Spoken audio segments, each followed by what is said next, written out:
Revelations. The arrival of a new watcher for Faith and the gang learning about Angel lead to problems for Buffy. We open at the Bronze with Oz's band playing a song that ends on a chord more complex than I would have expected. But I still don't like their band. Okay, I agree.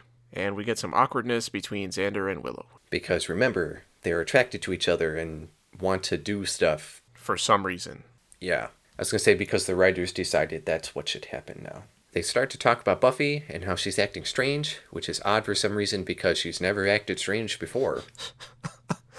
And when Buffy shows up, they ask if the reason she has been weird is because she has a new boyfriend, which is a perfect opportunity for her to tell them about Angel, but she doesn't. Later, Buffy and Faith are patrolling and killing vampires while Giles sits by and drinks coffee. And after they dust the vampires, a British woman shows up and criticizes their sloppy slaying. She says her name is Gwendolyn Post, and she is Faith's new watcher. They go to the library where she criticizes Giles' book collection, and she says she is also there to report back about him. She says that a demon, Lagos, is heading for the Hellmouth and is seeking a special glove, whose name I wrote down but cannot pronounce. And it is believed to be hidden in one of the 12 cemeteries in the town.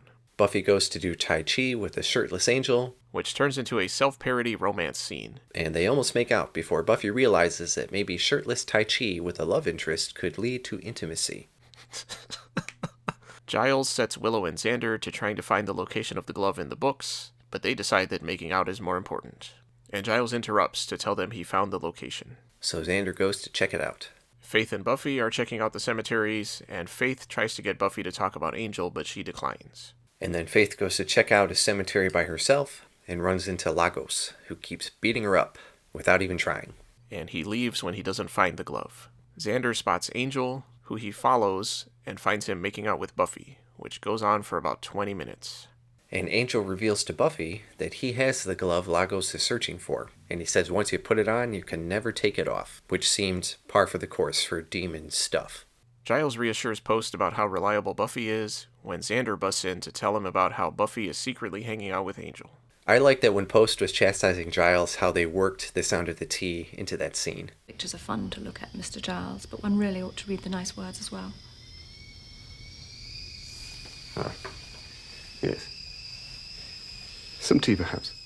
In the library, the gang has a meeting to confront Buffy about Angel. And they have a big dumb argument, where no one actually addresses what to do about Angel, they just yell at Buffy for keeping secrets. I said Buffy doesn't have any arguments that make any sense. So it's a typical episode.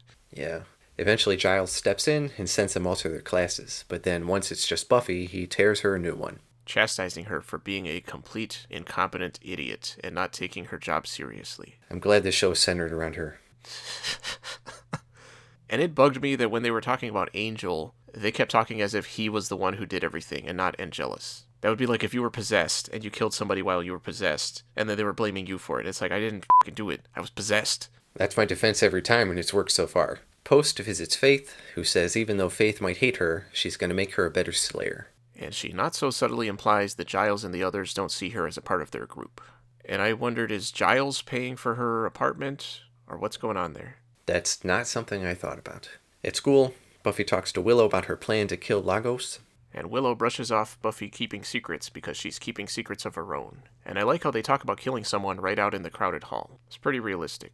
It's surprisingly easy to get away with stuff like that. I was possessed. At the Bronze, Xander is aggressively playing pool by himself and tells Faith about Angel being alive. How do you know he's playing by himself? Who would want to play pool with Xander? Okay, good point. And Faith whines about them not accepting her, and they decide to go slay Angel. Giles has called Post to tell her where the glove is and that he's found a way to destroy it. And at one point he asks if Faith is her first Slayer. Shouldn't he know all about that? If there's only ever one Slayer at a time, it shouldn't be hard to keep track of them. And she compliments him before smashing his face in with a horgon that didn't look as heavy as she was wielding it. It reminded me of that empty cup that fast food guy handed Mr. Trick. Come on, prop department, let's get with it. Buffy has opted to take Willow on patrol, despite her not being able to really do anything physically to defend herself. Willow tries to tell Buffy about Xander, but they get interrupted by Lagos. Buffy kills him pretty easily, so is she way better than Faith? Because when Faith was fighting him, he wasn't even trying, but he still beat her. and Willow finds that she can't tell Buffy about Xander, and makes up a story about violating the SAT rules. Which upset me a lot more. Faith and Xander go to the library to get weapons, and the cage is sitting wide open. They find Giles on the floor. For some reason, Xander thinks it couldn't have been Angel, and tries to stop Faith from going after him. Given how quickly Xander jumps to conclusions, and how much he hates Angel, I would think he would take any excuse to blame Angel for something. And he's already blamed Angel for pretty much everything else in this episode.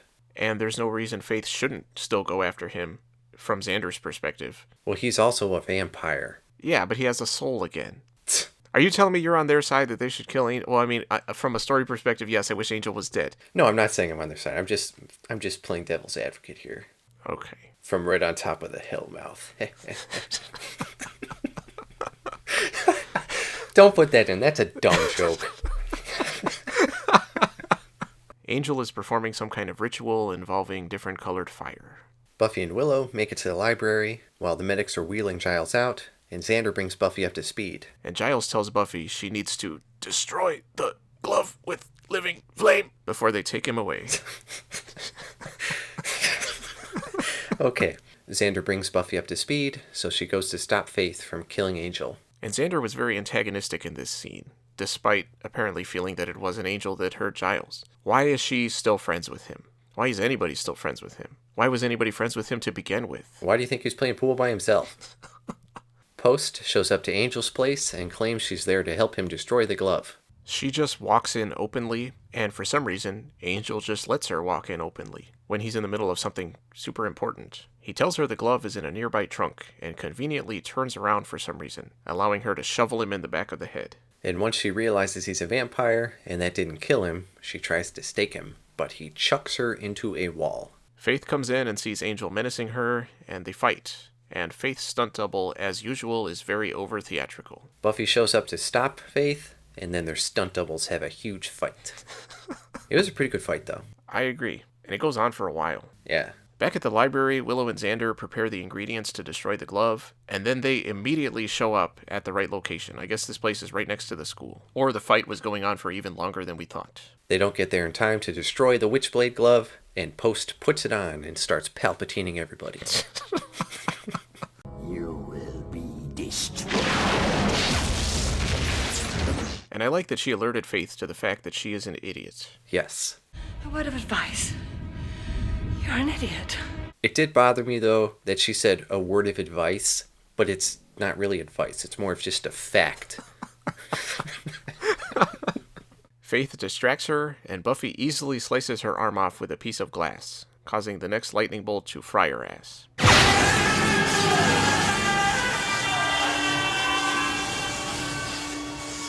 The next day, the gang is discussing Angel and how they kind of like him again. And Xander says they destroyed the glove. Buffy shows up and says she can't be with Angel. Couldn't they just have one of those orbs on standby? Yeah, I wondered about, do they want to try to find another curse that works a little better? And Willow has shown that she's able to give him his soul back. Yeah, but it was a whole thing. I don't know. I mean, I guess they could, when they're done banging, she could, like, jump out of the cage real quick and keep him locked in there while they do the ritual. I don't know. I feel like that would be a little weird. Yeah, they got the curse kinks worked out.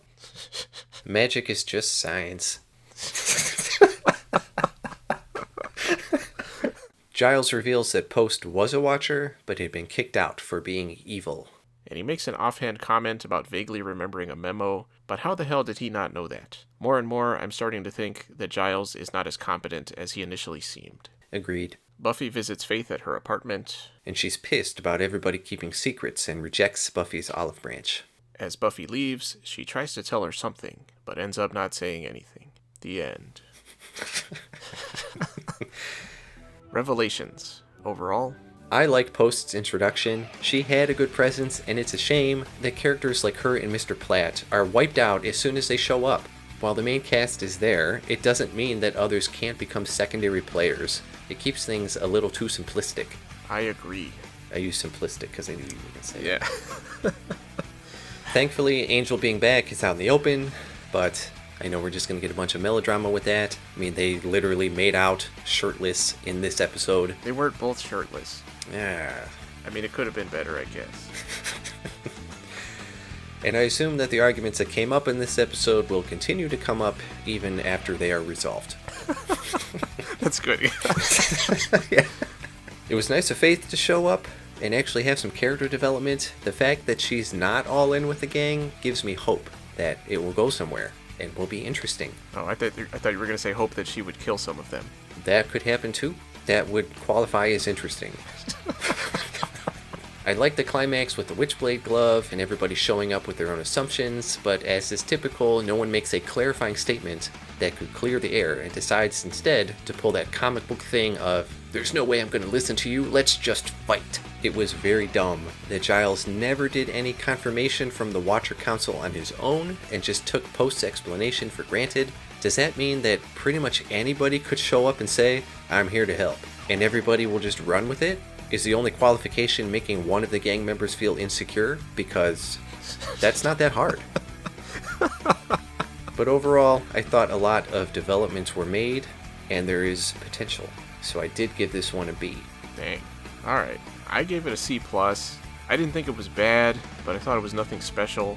I felt like the only things that happened that felt of lasting import were everyone finding out about Angel and Faith starting to become a bit separated from the others, which I thought was pretty dumb because she barely knows them as it is. Well, how could she know them? She hasn't been in an episode for forever. Yeah.